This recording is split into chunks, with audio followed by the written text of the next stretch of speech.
So you probably have already seen this clip if you watched my other surf fishing video. This is me showing a ranger all the necessary gear to keep us legal, but I promise you a more in-depth video. So in this video, we're going to go through my tackle box and my surf fishing tote, item by item, throw in some bonus footage of some stuff I already pulled out. Let's start it off with a rooster crow and unload this truck. Sand spikes. I always bring two, I actually have three, because I fish two rods. Do you need two rods? No, but in theory, if one of your rods breaks or you screw something up, you are done for the day. You have to be actively fishing. So I bring two sand spikes. I throw stickers on them so I know they're mine. I mean, you're fishing right in front of your own vehicle, so it's not a big deal. I also think it looks cool. So you want a couple of sand spikes. These are the cheap ones. These are probably $5 or $6 a piece. You see the guys with the huge aluminum ones. They look cool. They have the rods a lot higher out. You don't need them. Will I get one if these eventually fail? Yeah, but I've gotten a ton of use out of these. So a couple sand spikes. What do you put in your sand spikes? Put in your fishing rods. Rods and reels. I might do a separate video on this, but again, I fish two rods. They're both 10-foot rods. Does that matter? Kind of. So, first of all, if you take one of the little Walmart 7 or 8 foot rods, you look like you have no idea what you're doing, okay? So that's number one. Number two, people are walking up and down the beach the entire day. You want to try to be as courteous as possible. If you have a 7-foot rod, they're getting tangled up in your line, they're ducking, it's just a pain. So I think it's appropriate to get the right gear. Now, these are not expensive. I have had these, our family has had these for like 2 decades. My dad and I, when I was little, used to go get up early in Ocean City and go surf fishing before the lifeguards got there. My theory is I do not deserve new surf fishing rods until I wear these out. And boy, are we getting close. The anti-reverse on these doesn't always work, right? So this might be their last season. Sometimes it'll catch, but these are Akuma combos. We got them, there we go. See it finally clicks, but not ideal, not ideal. So I'm getting close to the point where I can justify new rods. But these are Akuma combos. They're not awful. I've gotten a ton of use out of them. Caught a decent number of fish. When you're looking for a surf rod, if I was gonna just go for my first trip, I would get a Penn combo. Penn makes really nice reels. My brother has one. It is so smooth compared to these things. But I might also build a custom rig with like a dark matter fishing rod or a St. Croix and then a Penn reel. I'm not sure yet. When you're looking for a surf rod, what do you want? You want to look at the rod itself and it tells you what lure weight. Let me see, make sure you can see that. So 10-foot rod, yeah. 1 to 3 ounces. This is too light for the Delaware Beaches in my opinion, okay? I'm usually fishing 5-ounce pyramid sinkers. That's not including the bait. So you're gonna want one that can throw 4 to 6 ounce would be my recommendation. This will do it. And this is heavier than some people use. But I like a 10-foot rod, preferably a little, like a medium heavy action that can chuck 4 to 6 ounce lead. The reason I like 10 foot is because most truck beds are either gonna be 6.5 foot or 5 foot. This is a 5.5 foot or 6.5 foot. This is a 5.5 foot bed. So if you got a bunch of junk stuck in there, these can tuck in pretty comfortably, but you're running out of room. You get an 11 or a 12-foot rod, yeah, you got some more pulling power, some more whip when you cast, but you might run into issues packing it in a standard box or a short box. You can get surf racks, but I think a 10-foot's pretty versatile. I think my brother's is a 9-foot, that's fine. Your line, I have, I think 20-pound mono backing and then 20 or 25-pound braid. It's worked well for me. The line will wear out. It's a really abrasive environment, but this has been on here 2 years, no issues. So again, in summary, what are we looking for? Maybe a 10-foot rod, medium heavy action, rated to throw 4 to 6 pound lead. That would be my suggestion. I have 2 of them. That way, if one breaks completely, you're all set. You can see this one. They're both Akumas, by the way. The tip broke off later on or earlier on in the video. I'll give you a tip about that. But Now it's completely custom. I just glued it, so I want to wear these things out. I think they're close to it, but we're gonna keep on chucking while we can. Okay, 2 pro tips for when you're casting these rigs. First of all, make sure your line is going correctly through all of your guides. Make sure it did not accidentally get wrapped around the tip of your rod. If it is wrapped around the tip of your rod and you try to throw a 4-ounce sinker, you will snap off the tip of your rod, or you will unseat a 2-piece rod and the tip of the whole second half of your rod will fly into the ocean. You'll look like a loser. Secondly, but just as important, braided line will cut your hands. I read about this a lot, didn't believe it until I had one too many beers. My hands were a little bit wet and I did not release the line in time, and it sliced through 3 of my fingers. It was a clean cut, rinsed it in salt water. I'd like to tell you I caught a great white shark after that. I did not, but be very careful using braided line. It's not just people being overly cautious. It can really slice you pretty bad. So these are 2 rods. Traction boards. These are huge. They are not required equipment. If you get stuck, what Delaware Parks and Rec wants you to have, I'll get into it in a second. They want you to have a jack, a shovel. I think these would do a better job. You can use these to dig if you had to. More importantly, if you're in sand, you just shove them in under the tires. They've got me out of mud. Knock on something wood. I don't know. I have not gotten stuck on the Delaware beaches, but I think these would be a huge help. Based on talking to the guy that gear checked me, I think you could use this to justify as your jack board. You have to have a separate platform for your jack, because if you have a standard bottle jack and you put it in sand and start jacking, it's just going to sink. When I took these out, I said, oh, I have these boards and I have the other one. He said, oh, those are fine.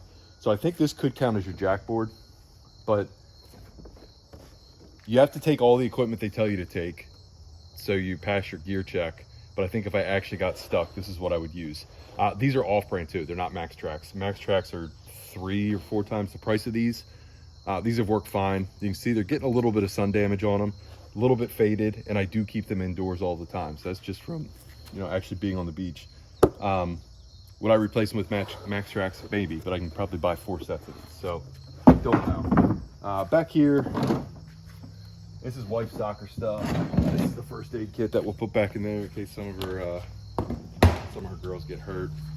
Let's get into more of it. That's a blow-up bed that my son sleeps on at my wife's grandmother's house. You don't need that, but it's pretty cool. It's pretty handy. Blows up pretty quick. I don't want to throw it because there's a pump in there. So what else we got? Oh, this is cool. This is a little collapsible camp table that my wife just bought at Costco on sale. It's like a camp chair, but it folds out. I'm not going to undo it because I don't feel like putting it back together. But we put that under our pop-up tent. That's another thing that's not in here because we leave some stuff at the beach. But a pop-up tent, a sunshade, and easy up. But this just keeps your drinks and food off the ground. Really easy to pack, really compact.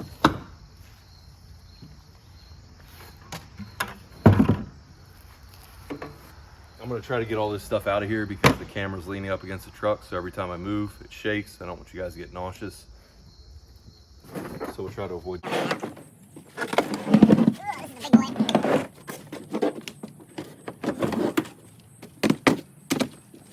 get down and stop the camera from shaking.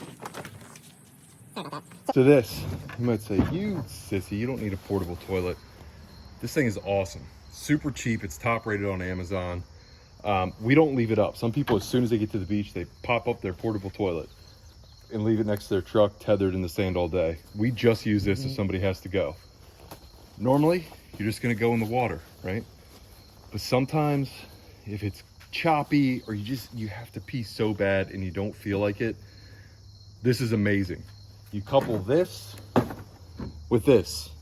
I actually have the liners in the surf and recovery tote. This is a super cheap toilet. If your wife has to pee, she doesn't feel like getting in the beach, this is gonna make you look like a superhero. We popped this out, the couple next to us, the wife was like, oh my gosh, I'm so jealous. You're gonna see me up to my stomach in the water. And we did. She, people know what you're doing. If you haven't swam all day and you randomly just go stand right where the waves are breaking just so you're covered up to your waist, I mean, it is what it is, but you look kind of silly. Everybody knows you're taking a leak. And if you have to poop, this is worth its weight in gold. if you have to poop, there's usually outhouses up where you air up. But do you want to go in do you want to go in an outhouse when it's, I don't know, 90 degrees outside, which means it's 110 degrees? I don't want to use an outhouse. I would rather pop this up, do my business, and get out of there. That's your choice. But this has been a lifesaver. I would not go to the beach without it. Super cheap insurance. You'll be a lot more comfortable. All right, little chairs for the kids. These little Tommy Bahama chairs are the best. Tommy Bahama beach chairs are the best no matter what. Each of the kids has their own Tommy Bahama chair. I'm not snooty. I'll tell you why I love Tommy Bahama. First of all, they're well built in general. More importantly, the weight limit on Tommy Bahama chairs, I want to say, is either 300 or 350 pounds. I forget which. Maybe it's 325. Point being, when you are bigger, most of the stuff that has a weight limit, most chairs, I think the weight limit is 225. Now, on any given day, I'm right around there. I'm usually walking around 235, 240. But again, if you're buying chairs, they're gonna have a weight limit of 200 to 225 pounds. I want something bigger, I want something sturdier. Tommy Bahama fits that bill. This is my surf fishing and recovery tote. This stays in the garage on the shelf, ready to go at all times. Now, it's kind of a weird combination, right? Surf fishing and recovery. Why don't you pick one or the other? Because when I go to the beach, as long as I have this, I'm pretty much covered. I don't do that much recovery beyond the beach. I mean, I have a tow strap in every vehicle, so I don't really need a dedicated recovery tote. You can see, maybe you can't see, I'll show you in a minute. Back there, I have a tow strap in this truck. I also have a recovery hitch and a receiver. It's a shackle and a receiver that stays in this truck all the time. So surf fishing and recovery, this is dedicated to the beach. You can see we got plenty of sand on there. I have to clean everything up here in a minute. So let's get into what we actually have. This bag, this is koozies and trash bags. I have redundant trash bags everywhere because every time I go to the beach, one of the first things I do when we set up, get the kids' toys out, pull the cooler out, take a trash bag and tie it to the bed support cables. Can you see it in the screen? No, you can't. Here, let's move this. These, I tie a trash bag right here that if you're cutting line, if you're cutting bait and having a beer, you want to be able to throw it away. So I always make sure I have trash bags and koozies from our wedding. I still think we have 50 or 60 of those left. So that stays in here. More trash bags. I usually keep one of these in the toilet, the pop-up toilet bucket. So let's do that right now. Now these are not your toilet bags. We'll get into that in a second. But I want to make sure I have black trash bags in multiple places. You can also use them to make an improvised pool, an improvised tarp, an improvised poncho. Heavy duty, the best trash bags are from BJ's. I'll show you the box later. Berkley & Jensen makes by far the best contractor grade trash bags. I've tried them all. These guys. So these are actually the bags. I need to order more that go in the toilet. They have like a gel in them to absorb pee. Sounds kind of gross, but it is what it is. There's only one left, so I need to order a new pack, but these stay in this toilet as well. Should be a roll of toilet paper in here. It's smashed. Maybe this needs replaced, but that stays in there normally. I think we had bocce ball in this bucket at one point, which is why all that stuff got out, but this is its own bucket. All right, this is the tackle box. I'll go through that in a minute. And as you can see, it's not anything fancy. My regular freshwater fishing tackle box is a lot fancier, a lot more stuff. These are the essentials. These are more pop-up tables that my wife got. Do we need those? Probably not. I'm not gonna tell her that. She's not gonna watch this video, but I'll just leave them in there. It's not hurting anything. This bad boy, this is a Viair. I don't know. I've been lucky enough that the air pumps are always working when I'm on the beach, okay? But sometimes those air stations go down. 3Rs, the beach that we usually drive onto, has four different pumps. It's a single compressor, but 4 different air up locations. If there was a huge line, or heaven forbid one of those was down, this thing's pretty sweet. It's a super heavy duty Viair. I could do a separate review on that if you want, but this will air up. It takes longer than the pumps, especially once you set it up, but you have leads that connect right to your battery. Pop your hood. You can go air up. It's got the hose on it expands. So from under your hood, you can get to all 4 tires. Super handy, really nice insurance policy. I prefer not to use this, but it's there if I need it. My dad actually got this for me for Christmas, so I keep that in there. And if, you know, a friend had a flat tire or something, I would grab this out of the recovery tote. Sorry, this camera's bouncing, guys. Buffer rope. You have to have a recovery strap when you're driving on the beach. Again, I have one up in the corner of this truck at all times, but this is the dedicated tow strap for this vehicle. I don't think I have a dedicated shackle in here. There's at least 2 shackles in the case that I keep in the truck at all times, but I should probably throw an extra one in here. WD-40. This is nice. I mainly use it for hooks. As rigs fail, surf fishing rigs fail, I pull off the hardware because those circle hooks are expensive. The swivels are fine. Keep them in a little tin, spray it with WD-40. You could spray your reels with this. I have a different reel cleaner, but it never hurts to have a little can of that when you're dealing with salt air. Got some more koozies in here. These need to go in the koozie bag. That means I drank at least 2 beers when I was there.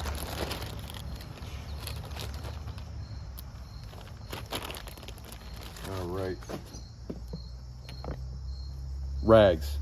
So if you have a day where you're actually catching fish, which unfortunately isn't as common as you think it might be, your hands are going to get dirty. These rags are great. If you have bait on your fingers, if you've caught a couple fish, tie one of these to your reel and just throw them in your trash bag at the end. I cut up old t-shirts all the time. Once the armpits get super sweaty and yellow because I'm gross, I cut up the good parts of the shirt to make rags for the kitchen, the house, and I always have a pack of rags in this tote. These are stakes for the portable toilet. Let me throw them in the toilet. For the pop-up shelter, that is. Your jack. So I have a decent bottle jack. It's not nothing special. It's a 2-ton jack. Again, if I got stuck, my hope would be that I wouldn't even have to use this. The recovery boards would get me out. You have to have a jack when you're driving on the beach. The jack that comes with your vehicle will count, but if I actually needed to use it, this is going to be a lot more effective. A lot quicker too. This is an extra old beat up sand spike. I probably don't even need it in there. I put a cotter pin in it, but it's just homemade backup. This is your footer board for your jack. Again, if you try to take this jack and lift up a truck, it's going to sink right into the sand. This gives you a wider footprint. I cut it down. This is a piece of walnut from the farm, which is kind of cool. I should probably oil it. Maybe I'll do that later. I will. I'll put some boiled linseed oil on this guy. Keep it in good shape. But this acts as it distributes the weight of the jack. You have to have the board, so just do it. More rags. What do we got here? We got some rags, and we also have a baklava or sun shield. What do you call these things? I said the name of a virus here. I don't think I'm supposed to. Everybody says you're not supposed to, but I don't know what I'm doing. But more rags.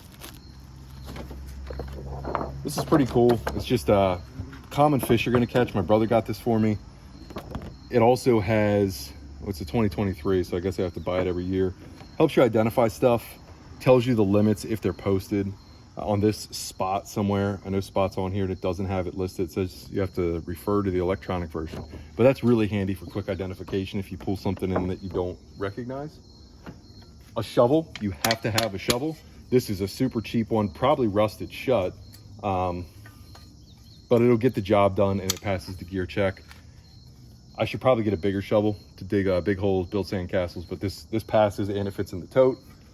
A ruler. I'm not too big on keeping fish. If I get a couple kings, I think the limit on kings is 1 a day. It'd be nice. They make great fish tacos, but this is a cheap ruler that my mom had in her garage. Said, hey, anybody want this? Yeah, I want it. Another rag. And then we have a shower curtain.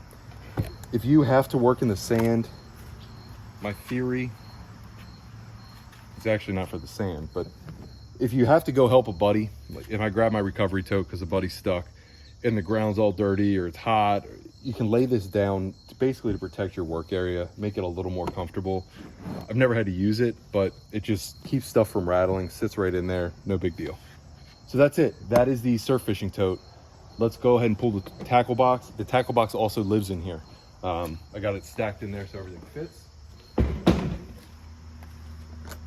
So tackle box. This rag clips to the handle just to clean off your fingers. It probably stinks. I don't know. Let me make sure you can see this in view. Looks like we're okay. So this is an old tackle box. You don't need a lot of equipment for the surf. What do you need? These are extra hooks. Never used them. This is the tin I was talking about that I keep old WD-40 hooks in. So these hooks are really good. Even if the rig has failed, which they will, just because they get beat up, bluefish have teeth, I keep the hardware in here. I could use these for catfish. They're awesome hooks, so put your extra hardware in there. Spray it down with WD-40. Here's a bunch of swivels. Again, a lot of these, well, swivels and clips, are going to be from failed rigs. But this past trip, my 5-ounce pyramid wasn't holding. So I took one of these and clipped on a, sorry, it's hard to see. I don't know what I'm doing. Clipped on a smaller weight. It's nice to have that extra hardware. An extra float. These are, I think they're aluminum hooks. Don't use these. They're in here because they are. Don't use J hooks. Use a good circle hook. It's gonna make your life a lot better. You'll catch a lot more fish. These are lures that I never use, but they're in there. Maybe if the stripers are running, I would take a little mullet or a spoon. But mainly I'm fishing bait. But I have a couple bigger lures in there that were in my regular freshwater box with good hooks. A couple crankbaits. You know, this is a crappy knife that I use all the time.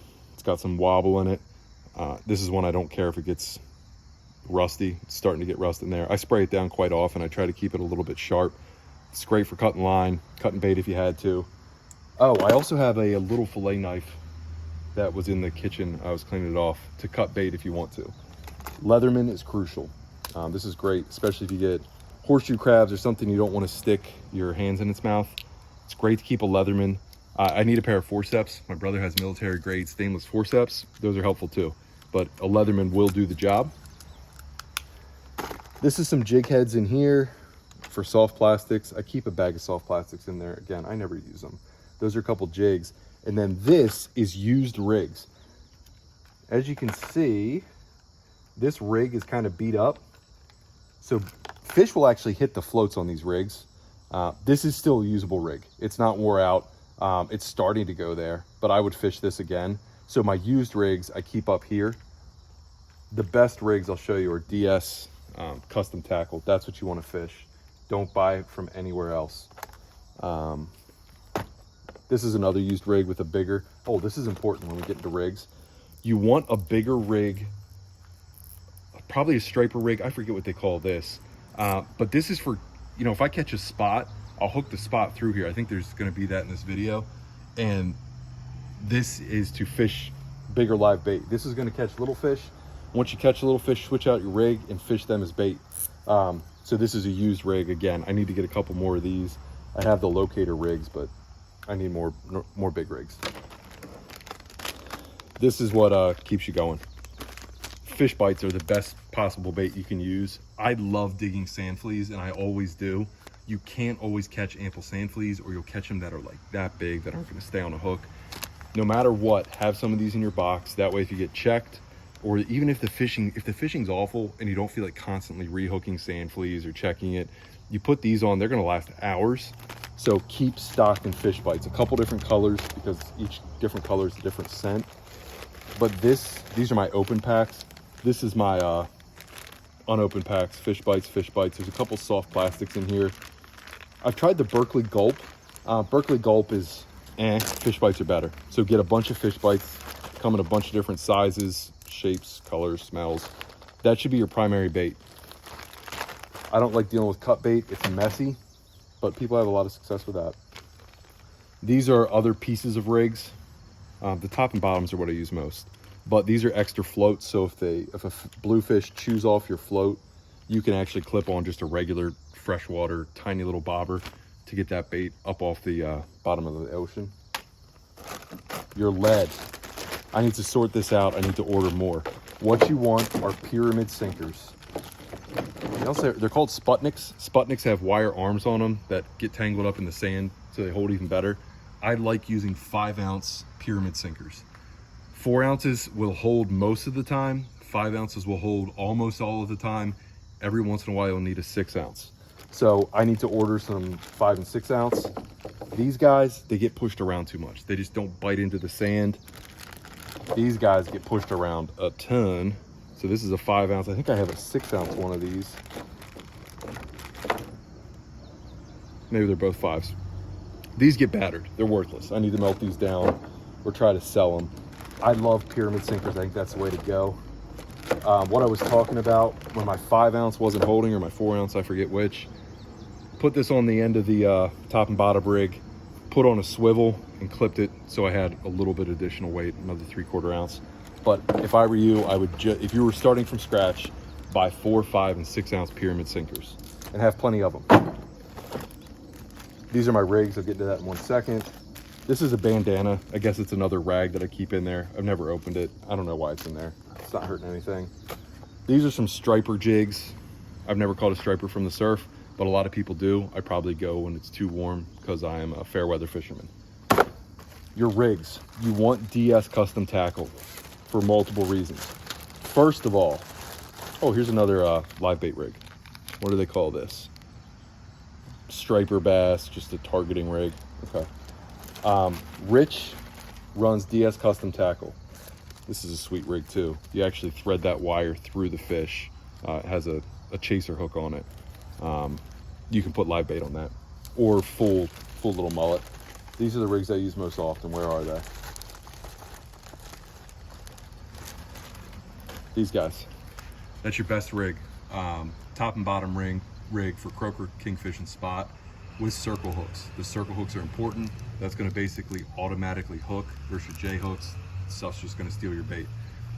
Rich King at DS Custom Tackle makes amazing rigs. I will not buy anyone else's.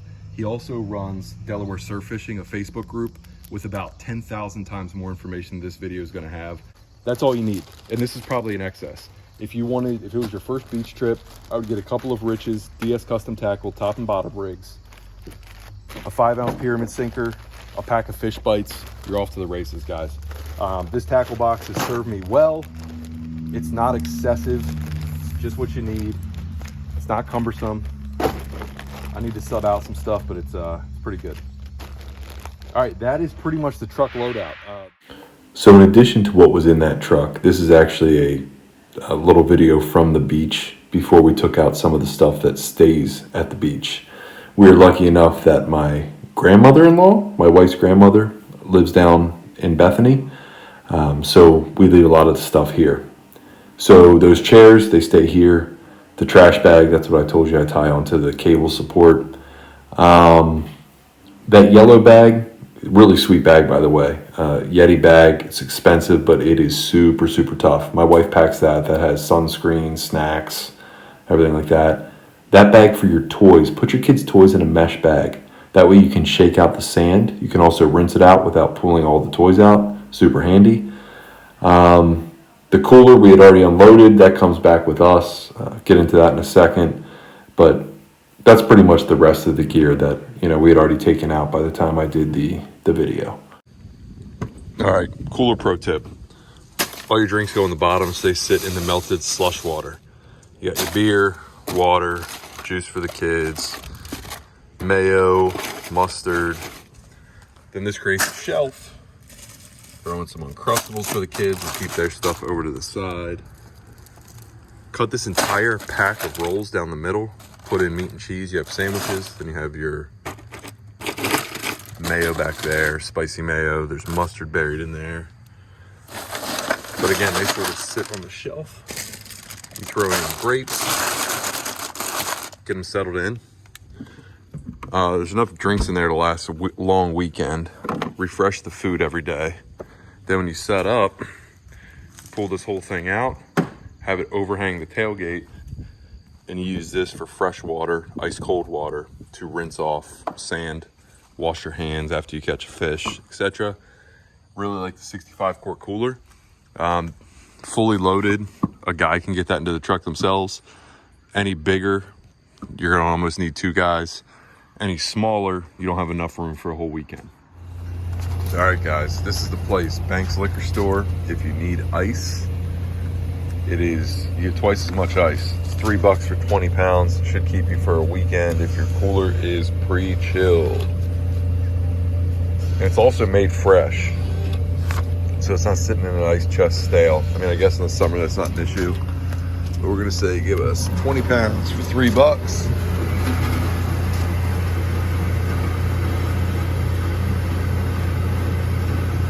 Thank you for watching. Hope you found it useful. Like, subscribe, comment. I'll see you on the next one.